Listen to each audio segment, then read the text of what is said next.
সুপ্রভাত বন্ধুগণ, আপনাদের সবাইকে জানাই প্রভু যীশু খ্রিস্ট নামের শুভেচ্ছা ও শুভকামনা। আসুন দেখি ঈশ্বর তার পবিত্র শাস্ত্র বাইবেল থেকে আজ এই প্রাতকাল আমাদের কি বলতে চান।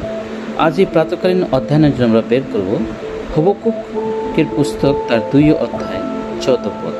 লেখা আছে, কারণ সমুদ্র যেমন জলে আচ্ছন্ন, তেমনি পৃথিবী সদাপ্রভুর মহিমা বিষয় জ্ঞানে পরিপূর্ণ হইবে। ঈশ্বর তার সুন্দর বাক্যে আমাদের সকলকে আশীর্বাদ যুক্ত করবে। আজ প্রাতকাল যখন আমরা ঈশ্বরের বাক্য দেখি, আমরা দেখতে পাই ইহাতে সেই হবকুকের বিষয়ে বলা আছে। তিনি প্রার্থনা করেন, তিনি ঈশ্বরের কাছে সেই দৌরাত্মার জন্য যে দণ্ডের যে বিষয় নিয়ে তিনি কথা বলেন। তিনি বলেন যে এই পৃথিবী, বন্ধুগণ, এই পৃথিবী সদাপ্রভুর মহিমার বিষয় জ্ঞানে পরিপূর্ণ হইবে। এই পৃথিবী সদাপ্রভুর মহিমার বিষয় জ্ঞানে পরিপূর্ণ হইবে। এই দিন খুবই শিগগির আসতে যাচ্ছে। প্রভু যিশুর আগমন নিকট। তার আগমনের পূর্বে সমস্ত পৃথিবী প্রভুকে জানতে যাচ্ছে, প্রভুকে বিশ্বাস করতে যাচ্ছে। তাই আজকে আমরা এজ এ বিশ্বাসী এবং প্রভুর দাস দাসী হওয়ার কারণ আমাদের জীবনে খুবই প্রয়োজন যেন আমরা সেই সদাপ্রভুর মহিমা করি, তার আরাধনা করি। কারণ তার যেভাবে তিনি আচ্ছন্ন আছেন এই পৃথিবীতে, যে সমুদ্রের মধ্যে যেভাবে আচ্ছন্ন হইয়া রয়েছেন, ঠিক তদুপরি পৃথিবীতে তাহার সেই মহিমা সকল প্রকাশিত হতে যাচ্ছে।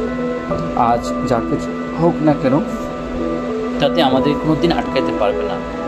প্রভুর আত্মা আমাদের সাথে আছে, আমাদেরকে ব্যবহার করছে, আমাদের জীবনকে সেই কার্যে নিয়ে যেতে চাচ্ছে। তাই আসুন আমরা আমাদের জীবনকে সমর্পণ করি এবং সেই সদাপ্রভুর সেই নীতি অনুযায়ী, সদাপ্রভুর সেই আজ্ঞা অনুসারে যেন আমরা জীবনযাপন করি এবং তার উপর যেন নির্ভর করি যে সময় আসছে প্রভুর আগমনের পূর্বে যেন আমাদের দ্বারা প্রভুর সেই ভালোবাসা, প্রভুর সেই মহিমাময় বিষয় সকল, সেই জ্ঞান সকল যেন পৃথিবীতে পরিপূর্ণ হইতে পারে। তাই আসলে আমাদের জীবনকে আমরা সমর্পণ করিয়া প্রার্থনা করি। পবিত্র বাহিনীর সদাপ্রভু তোমার মনে ধন্যবাদ করি।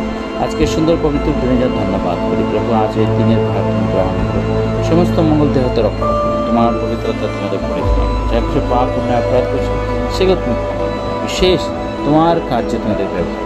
যেভাবে প্রভু তোমার বাক্যে আমাদের শিখাচ্ছে, সদাপ্রভু যেমন সেই সমুদ্রে যেমন জলে আচ্ছন্ন আছেন, ঠিক তদ্রূপ এই পৃথিবীতে তোমারই মহিমা বিষয়ক সকল পরিপূর্ণ হইতে যেতে যাচ্ছে। প্রভু তুমি আমাদের ব্যবহার করো।